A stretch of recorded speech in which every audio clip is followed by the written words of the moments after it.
Nashville court was the stage for a battle over the right to die with dignity. Well, two-time Democratic gubernatorial nominee John J. Hooker was battling terminal cancer and believed the state constitution guaranteed him that right. Well, with the help of a former judge, he sued the district attorney, the governor, and the attorney general.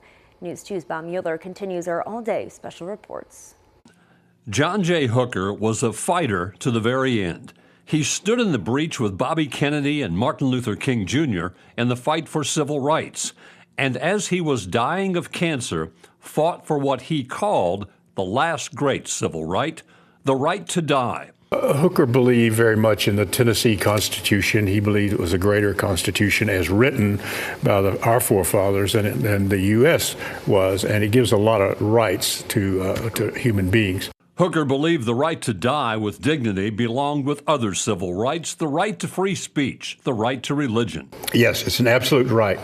And John Jay believed that the Constitution gave him that, as a citizen, gave him that right to make a decision. It was nobody else's business. Joined by three doctors, Hardin presented to the court the evidence of why the right to die with dignity should be allowed in Tennessee. We gave all the reasons for it, that why it was a good thing, and there are many, many reasons why, and there's a lot of data to back that up. But the judge thought that we didn't have what she called standing to bring the lawsuit, and it was dismissed. And unfortunately, John Jay died before we could appeal it, and so we had no client, and so the lawsuit just died with it. And because I think, I believe that we would have won it on appeal.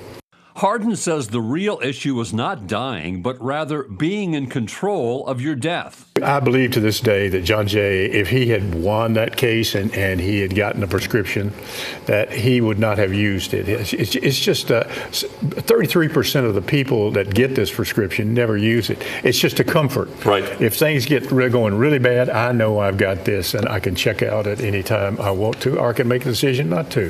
Hardin says Hooker was ahead of his time with this fight. And the latest polls that I have seen on this, the majority of the world's population agree with this, and it should be done. There are 11 states in the United States that have approved this. Hooker was a fighter, and he looked to all sides for help in this fight. And John Jay was very careful about it. He even went to see religious people, say, is this against God's rule? And they said no. Hal Hardin does not believe John J. Hooker fought this fight in vain. Hardin believes the fight Hooker fought will lead to success eventually. And someday people, I think it'll pass someday. I really do. Because if the people, once they understand that there's no downside to this, they'll go for it, I believe. Well, it's an emotional and controversial subject with terminally ill people in the middle. Ahead at 4, how voters in one state made their voices heard over the topic.